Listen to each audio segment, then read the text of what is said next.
Thursday edition of PFT Live, a story that landed around dinner time yesterday and really isn't a major shock when you consider some of the bits of evidence we've seen going back to the Super Bowl and then the reporting from a week or so ago about the filing of multiple legal actions against Puka Nacua, alleging that he bit a woman twice on New Year's Eve, that he used an anti-Semitic not term, but made anti-Semitic statements before the biting.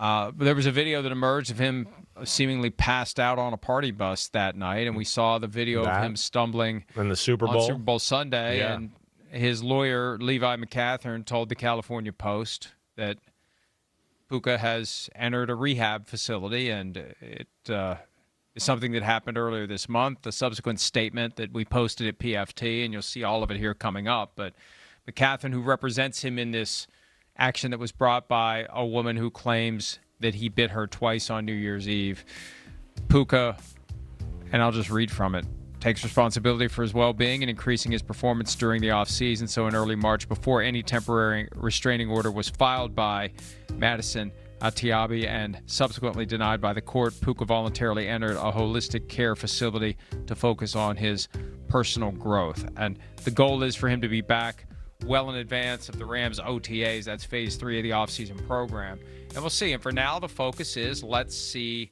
and hope that he gets himself wherever he needs to be. And I respect anyone who believes there is something in their life that needs to change, needs to improve, and they acknowledge it, they admit it, and they take tangible steps toward fixing it. That is a brave, difficult decision. It's embarrassing. You open yourself up to scrutiny. You open yourself up to ridicule. You open yourself up to all sorts of things. But Puka Nacua made the decision that he believed he had to make, and he did what he had to do. And he's focused on getting better. And anytime anyone's focused on getting better, they deserve to be respected and admired in their willingness and ability to do so. Totally for that. Always for somebody growing, making themselves better, healthier, mentally, physically, doing all that. We wondered about Puka. I certainly did. I wasn't really surprised to hear this, honestly. You know, if you would have told me he was, dancing the fine line of a little too much fun, a little too often, I would have been like, yeah, I can see that, by whether it's some of the mistakes he's made with social media, just speaking out a little crazily at times, and of course the videos we've seen over the last 5 to 6 months to where that would lead you to believe that, man, Puka's either got a little something going on or his head's gotten so big that he just thinks he's the man and he's going to make fun of Sam Darnold even though he wins the Super Bowl and all that. Just like, whoa, okay. So this kind of lets you know what was going on behind the scenes. We hope the best for Puka. He's a hell of a football player. There's no doubt about that. But, yeah, this is something that obviously need to be delved into.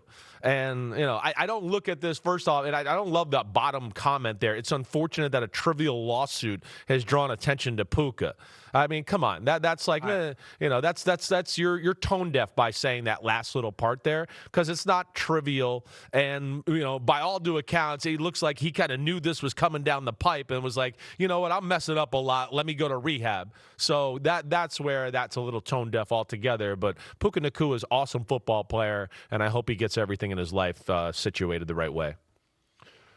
This is the problem with trusting the person you've hired to represent you in court handling your PR. It's a mistake because that person is wired to advocate all the time, even when they shouldn't be. Yeah. When Levi McCathern was speaking to the California Post and disclosing, because apparently, the California Post must have been on the trail and they were piecing it together. So, hey, they're going to report it anyway. Let's at least put our spin on it. They asked him whether there was a direct connection between the filing of the lawsuit and Puka entering rehab. And the guy actually said it didn't, but the combination of stories y'all have run is certainly a contributing factor. I mean, come on, man. Don't blame the media for doing their job. So between that and trying to downplay this lawsuit, and that's what always happens, the lawsuit, every lawsuit is frivolous and trivial that gets filed against someone's client. No one ever stands up and says, hey, you're right. You know what? He did it. He did it. Just tell us how big of a check to write and where to send it. So it just becomes white noise. It just becomes crap at a certain point, and it has no place. I'm with you. It has no place in a statement that should be more solemn and more focused on getting Puka where he needs to be. That's it, right? That's the important thing, and that's all that mattered here in this situation. Is just the client. Let's get the client healthy. Let's get him back to the way he was. So yeah, he's a young kid who's gotten fame thrusted upon him in one of the biggest, most famous cities in all the world. And yeah, it looks like he's lost his way a little bit. But the good thing is he was aware of it. He made the right decision there. You know he's got a team behind him that is really going to support him, and Les Snead and Sean McVay. So hopefully this all adds to better player, better person, all of that. And, you know, it's funny. We did that interview with Les Snead, I believe it was a Tuesday or maybe it was late Monday. I can't remember which. Late Monday. And we asked about Puka, and looking back at it now with Les Snead, I felt like, you know, I could see in his eyes, and now that I think about it, like, okay, at the time I was like, well, we're bringing up a subject that's not comfortable with him. I felt like now, thinking back about it, his eyes were like this because he was like, wait, I hope you haven't heard the real story of what's going on here in the last 24 hours, right? I kind of felt like that now that I think back about it. That's kind of where I feel like his reaction was. Like, do you know the actual truth right now? Is that what you're about to ask me? But that's just, you know, hindsight and thinking about it. Well, and when Jackson Smith and Jigby got his contract, Mike Garafolo of NFL Network said the Rams are more inclined to wait to do Nacua's deal until deeper into the summer. And my first thought was, well, that isn't going to make it any cheaper, especially if George Pickens gets his deal on or before July 15. Not that I have any faith the Cowboys are going to give it to him, but now that we know this, it makes more sense.